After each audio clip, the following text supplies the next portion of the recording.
What's up, guys? My name is Mitch Dyer, your friend. I'm here with Dan Stapleton on July 17th. I am Dan Stapleton on July 17th. Dan Stapleton. Who knows what tomorrow will bring? It's a good day to be alive, Dan Stapleton. It is. Because Deus Ex Human Revolution is $3 damn. It is, and that's been one of the highlights of this whole Steam sale so far. They did that on a flash sale. It's oh my god, mind blowing kind of thing. And you know, I guess if you get the augmented edition, it's $4.50. Oh, a whole $1.50 extra. You get the full game, the art book, the making of video, which is really good. Motion comic, I don't know, but the soundtrack is really, really excellent. You're listening to it right now. You know, personally, I would kind of hold off on getting like if you can avoid getting the tactical enhancement pack and the explosive mission pack. Yeah, don't get that garbage. Like that annoyed me actually, because you know I got it. I got like all the pre-order bonuses, and like he gave me extra weapons and stuff. And even if you the only way to get rid of it is just throw it on the ground, and like if you want to play it, you know, as was intended. But even so, you get like extra money, and that it's basically a free augment that you shouldn't have. Yes. So I would kind of recommend just getting the $3 version. Yeah, and I will recommend the Missing Link pack, Missing Link DLC. Right. It's a missing chapter. It takes place about 3/4 of the way through the game. It's pretty good. Yeah. It's not necessary, but it's definitely like an interesting, different way to play Deus Ex Human Revolution, which, you know, a lot of people do have concerns about it. It does have some problems, especially in the story, but overall, I really, really enjoyed Human Revolution. But again, $3, it's like that's like a bus ride to Awesome Town. Yes. Also, another good bus ride to Awesome Town. I know that a lot of people are not big fans of Dark Souls because it is punishingly difficult. But Dan, how do you feel about Dark Souls? I never got into it really. No. But part of that was because there were some major problems with the PC version. Okay.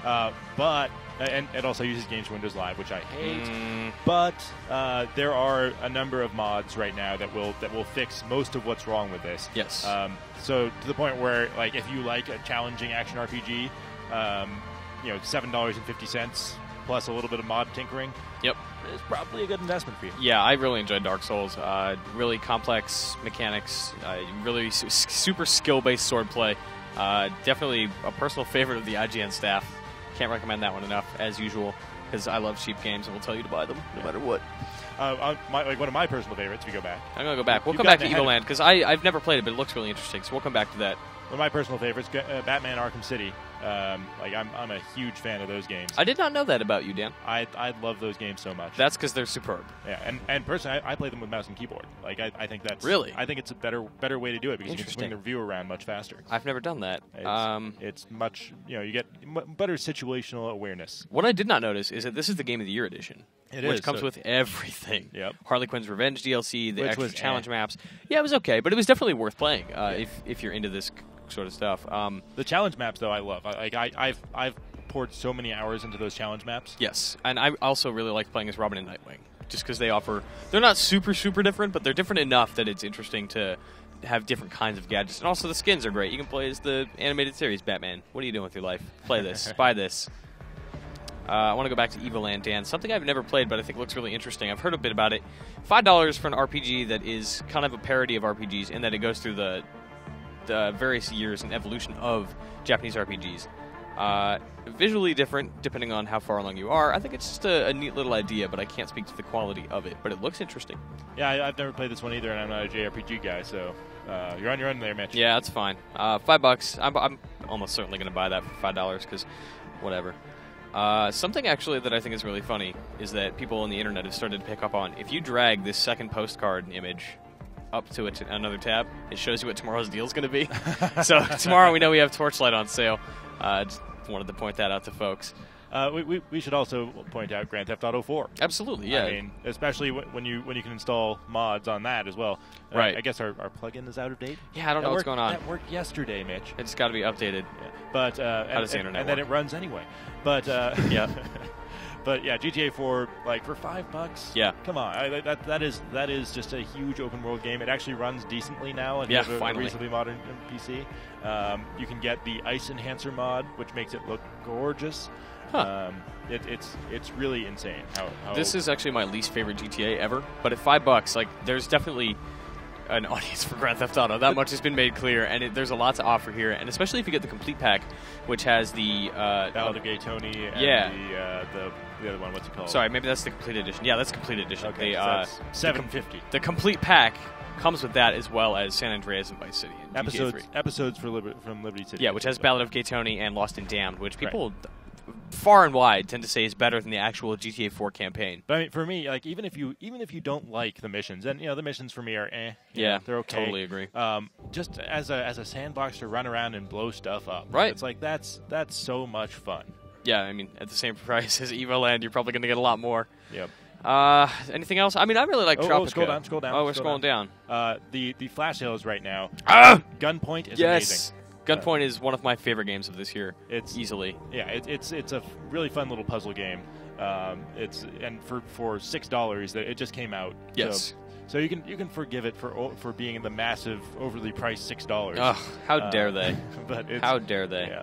Yeah, like this is made by Tom Francis, who ex-PC gamer. Well, yeah, he just left. But yeah, I was thinking of IMing him the other day and going, do you feel like a monster for only having 10% off during the Steam sale? but no, he's rectified that mistake and is knocking 40% off. Indeed. And this game we gave it I guess Marty Sleva gave it 91. Yes, and I would recommend, even if you miss this sale, absolutely buy Gunpoint. One of my favorite games. Yeah, it's really clever stealth. It's kind of like Deus Ex. I mean, Tom Francis, his favorite game of all time is Deus Ex, and it's very very inspired by that, just manipulating the environment and fooling guards into doing your dirty work for you. That's a lot of fun. As a reminder, yesterday's big deal still on sale for the next day. Yep. Sleeping dogs. The dogs are even sleepier. Yes, going to reinforce and reemphasize rather that you buy Mark of the Ninja and Alan Wake for super cheap. And Orcs Must Die 2.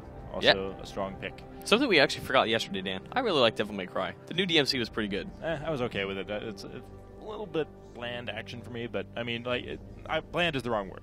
Because it's very over the top. But sure. It's a little predictable, right? It's exactly what you expect out of a Devil May Cry game. And okay, let's cover Tropico. Yeah, I enjoyed Tropico for quite a bit. $6 is an awesome price for a very good city building sim. If you're disillusioned with SimCity. Yeah. It's got a good vibe about it, right? Like South America. This had like a way more complex political system than Tropico 3. Lots of very small improvements to go a long way that I really appreciated. And the other one I wanted to cover here is they shuffled it around. Where'd it go? Fallen Enchantress, which is the first part of this series, which is really, most people I've talked to have played it. I personally haven't, but most people I've talked to who have played it have agreed that it's like, hey, this is what this game should have been from the moment Stardock released Elemental, which was kind of a disaster. This is like what it should have been. Okay, so is this a different game, or is this part of the same series? It's part of the same series, but because of the bad blood over Elemental, they dropped Elemental from Fallen Enchantress, and then oh, that's right. This is the expansion, the standalone expansion to that. Interesting. Okay. So it's and the hook for this one is that the heroic characters are much weaker than, so they're not really dominating the battlefield as much, but they're important, but they're not the end-all, be-all of your battles. Right, okay. I assume that was an issue in Elemental. It was an issue in Fallen Enchantress. Oh, okay. As I look at this, I'm realizing that I'm sure this is a superb game, but everything about this makes me worry about how... not for me. Not for me, Dan. It is not for everyone. Yeah, it's a hardcore strategy game. Very few games are. I mean, we've been ignoring Dead Island Riptide, which is the headliner of the day. Yeah, that series is really not for me. But at $20, that's breaking the bank, man. Yeah, that's true. IGN's Greg Miller really appreciates these games. He gave both of them somewhere in the 8.0 range. I believe so. I think this one got like a 7.8. 7, yeah, high sevens, very high sevens. So good, but not great. Yeah, and it's going to be a good time. I mean, again, for $20, they're a lot. It's a good game, but there are a lot better deals. On the store. Right I'll recommend you spend $20 on the other games we talked about today. Dan, thank you so much for talking about Day 7 Steam sales. I like to talk about Steam sales, man. We'll be back every day. The pleasure is mine. Oh, that's very good. We're good company together, Dan. That we are. We're going to come back at you every day this week with the various Steam sales, with the Summer Getaway sale. So for more on Steam sales and PC gaming in general, Dan, where should people go? That would be IGN.com, Mitch. I love that place.